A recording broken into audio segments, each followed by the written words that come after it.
Everyone, this is Shweta Raghuvanshi here. तो आज के इस वीडियो में हम डिस्कस करने वाले हैं about biological and cultural factors in human evolution, जो कि पेपर 1 से रिलेटेड टॉपिक है एंथ्रोपोलॉजी ऑप्शनल का। मेंस में काफ़ी बार ये क्वेश्चन आया भी है, तो हम डिटेल में इसको डिस्कस करेंगे। तो अगर आपने चैनल को अभी तक लाइक, शेयर और सब्सक्राइब नहीं किया है, जल्दी से जाके कर दीजिए ताकि अपडेटेड वीडियो आपको चैनल पे मिलती रहे। क्योंकि मेंस काफ़ी पास है तो हम जल्दी से सिलेबस को कवर करने की कोशिश करेंगे। उसके लिए अपडेटेड वीडियो आपको चैनल पे मिलती रहे तो जल्दी से जाके लाइक, शेयर और सब्सक्राइब कर दीजिए। तो चलिए शुरू करते हैं आज का अपना टॉपिक, जो कि काफ़ी इम्पॉर्टेंट टॉपिक है। सबसे पहले हम पढ़ेंगे बायोलॉजिकल और कल्चरल फैक्टर्स कौन कौन से हैं जो ह्यूमन इवोल्यूशन में हेल्प किए, डेवलपमेंट में ह्यूमन के। Fine. The human being has been shaped through synergetic interactions of genes and culture both influence each other as they are independent. Fine. तो ह्यूमन बीइंग जो था वो शेप हुआ धीरे धीरे, इस सिनर्जेटिक इंट्रैक्शन हुआ जीन्स का, एक कम्युनिटी से दूसरी में, एक ग्रुप से दूसरे ग्रुप में, और कल्चर दोनों ही जो है वो इन्फ्लुएंस करते हैं ह्यूमन के इवोल्यूशन को। फाइन। तो इस तरीके से ह्यूमन का जो इवोल्यूशन हुआ उसमें बायोलॉजिकल और कल्चरल दोनों फैक्टर्स का एक इम्पॉर्टेंट रोल है। Biology makes culture possible and culture then influence direction of evolution. यानी बायोलॉजी जो है वो कल्चर को पॉसिबल बनाती है और कल्चर जो है एक इन्फ्लुएंस करता है इवोल्यूशन की डायरेक्शन को। तो इस तरीके से जो है बायोलॉजिकल और कल्चरल फैक्टर्स थे जिन्होंने ह्यूमन इवोल्यूशन में काफ़ी मदद की। और बायोलॉजिकल फैक्टर्स और कल्चर फैक्टर्स की अगर हम बात करें तो जैसे जीन्स जो है वो एक बायोलॉजिकल फैक्टर्स में आता है। जीन्स जो है वो ह्यूमन बॉडी में धीरे धीरे चेंज होते गए और नए नए तरीके के ऑर्गन्स जो है वो डेवलप होते गए अकॉर्डिंग टू द इन्वायरमेंट और according to the need. And culture भी जो है वो धीरे धीरे डेवलप होता गया एक कम्युनिटी से दूसरी कम्युनिटी में। इस तरीके से जो है वो बायोलॉजिकल और कल्चर फैक्टर्स के थ्रू ह्यूमन का इवोल्यूशन हुआ। Fine. Now we are going to discuss about some biological factors in evolution. कौन कौन से वो बायोलॉजिकल फैक्टर्स हैं जो ह्यूमन इवोल्यूशन में हेल्प की। इरेक्ट पोस्चर की अगर हम बात करें तो erect posture and bipedal locomotion, अगर हम प्राइमेट्स के बारे में पढ़ें एंथ्रोपोलॉजी में, सो यहाँ पे कुछ इरेक्ट पोस्चर जो है वो ह्यूमन बॉडी में डेवलप हुए। बाइपेडल लोकोमोशन जो है वो प्राइमेट्स में धीरे धीरे होता गया। उस तरीके से उनकी बॉडी में कुछ चेंजेस आए, नए नए ऑर्गन्स डेवलप हुए जिन्होंने ह्यूमन इवोल्यूशन में काफ़ी मदद की। Then remodelling of face and teeth. Fine. तो अगर हम प्राइमेट्स की बात करें या उनके हम कुछ पिक्चर्स देखें तो उनके जो फेस है या टीथ है उनमें काफ़ी डिफरेंस था आज के मानव की अगर हम बात करें, कंपेयर करें प्राइमेट्स को। तो धीरे धीरे जो है वो मानव का जो है, ह्यूमन का जो फेस है वो रिमॉडल होता गया और कुछ चेंजेस आए उनके टीथ में भी। फाइन। तो इस तरीके से ह्यूमन का जो है वो इवोल्यूशन होता गया। Expansion and development of brain. तो धीरे धीरे जो है एक्टिविटी के थ्रू जब उन्होंने कुछ एक्टिविटी फॉलो करना शुरू किया, जैसे फूड गैदरिंग हुआ या किसी भी तरीके की कोई कल्चर प्रैक्टिस हुई, टूल्स मेकिंग हुई, तो इस तरीके की एक्टिविटी जब उन्होंने करना शुरू किया तो धीरे धीरे उनका ब्रेन का जो है वो विकास होता गया, जिसने ह्यूमन इवोल्यूशन में काफ़ी हेल्प की। देन अगर हम कल्चर फैक्टर्स की बात करें तो सबसे पहले है tools making and use. Tools making कैसे जो है वो कल्चर फैक्टर्स है जिसने ह्यूमन इवोल्यूशन में हेल्प की। टूल्स मेकिंग के थ्रू जो है वो ह्यूमन के ब्रेन का डेवलपमेंट हुआ। नए नए तरीके के टूल्स बनाना उन्होंने सीखा, नए नए मेटल्स का यूज़ करना उन्होंने सीखा। पहले जैसे जो अगर हम बात करें पुराने मानव की तो वो बोन्स से जो है टूल्स बनाते थे। देन उसके बाद वो स्टोन पे शिफ्ट हुए और उसके बाद उन्होंने मेटल्स को यूज़ में लाना शुरू किया। तो इस तरीके से टूल्स मेकिंग के थ्रू उनके ब्रेन का भी डेवलपमेंट हुआ और नई नई तरीके के टूल्स बनाना उन्होंने सीखा। Then language and speech. Fine. Culture factors किस तरीके से लैंग्वेज और स्पीच में हेल्प किया कि लैंग्वेज जो है वो एक कम्युनिटी का जब दूसरी कम्युनिटी का जो है इंटरेक्ट हुई तो लैंग्वेज और स्पीच जो है वो धीरे धीरे डेवलप होती गई कुछ सिम्बॉलिक थॉट्स के थ्रू। जब उनके ब्रेन में डेवलप होते गए तो अलग अलग लैंग्वेज का डेवलपमेंट हुआ जो कि एक कल्चरल फैक्टर और ह्यूमन इवोल्यूशन में काफ़ी हद तक हेल्प की उसने। Family and community building. Fine, तो फैमिली और कम्युनिटी बिल्डिंग की बात करें तो प्राइमेट्स में तो ये नहीं होता था। देन उसके बाद धीरे धीरे मानव ने फैमिली और कम्युनिटी बिल्डिंग के बारे में उन्होंने सीखा कि किस तरीके से फैमिली में लोग, यानी कि फैमिली और कम्युनिटी बिल्डिंग बनाना उन्होंने सीखा।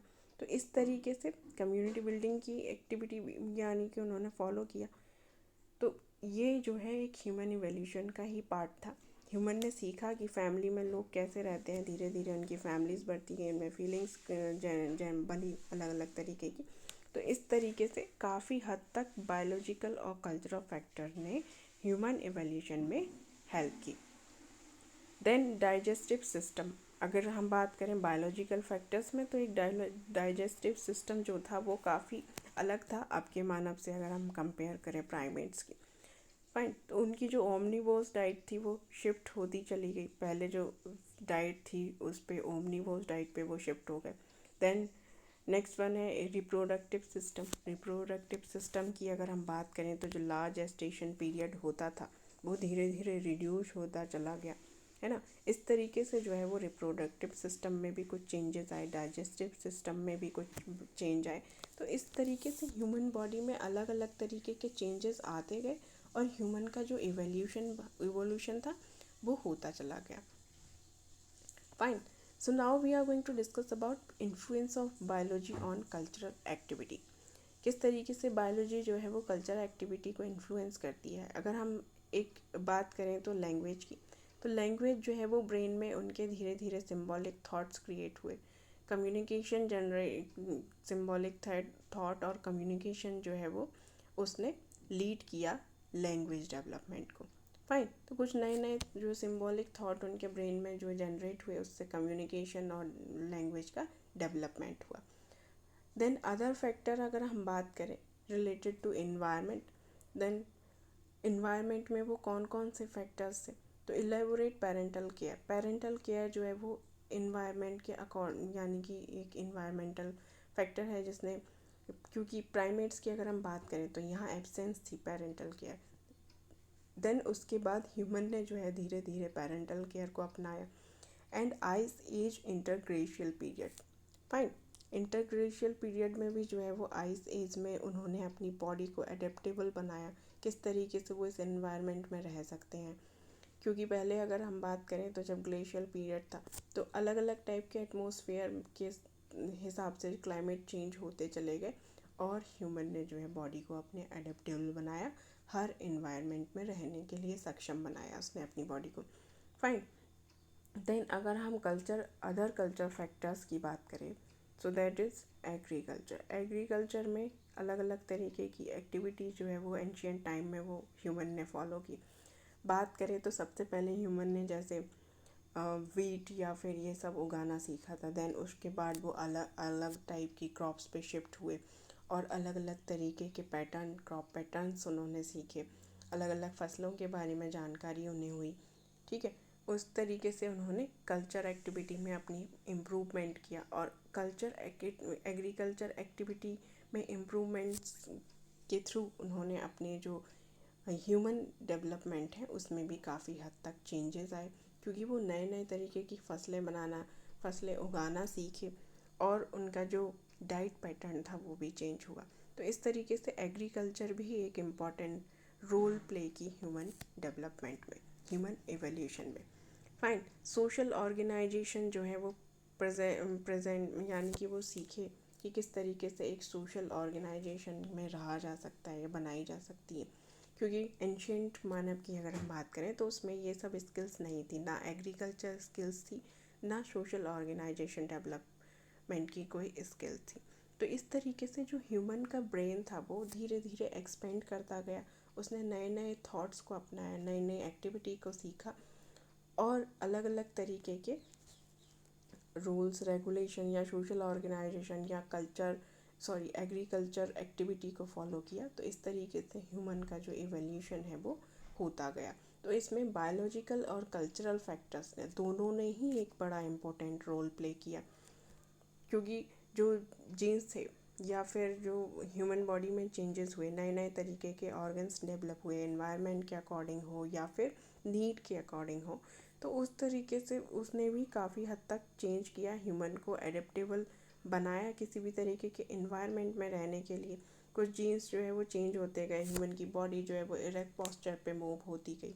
पर तो क्योंकि पहले जो अगर हम बात करें प्राइमेट्स की, तो वो थोड़ा झुक के चलते थे, दैन उनका जो बाइपेडल लोकोमोशन था वो भी चेंज होता गया। उन्होंने धीरे धीरे जो है चीज़ों को पकड़ना सीखा, ग्रास्पिंग एबिलिटी आई, प्रीहेंसाइल हैंड्स उनके जो है वो उसमें, इस तरीके से जो है वो ह्यूमन बॉडी काफ़ी हद तक चेंज हुई।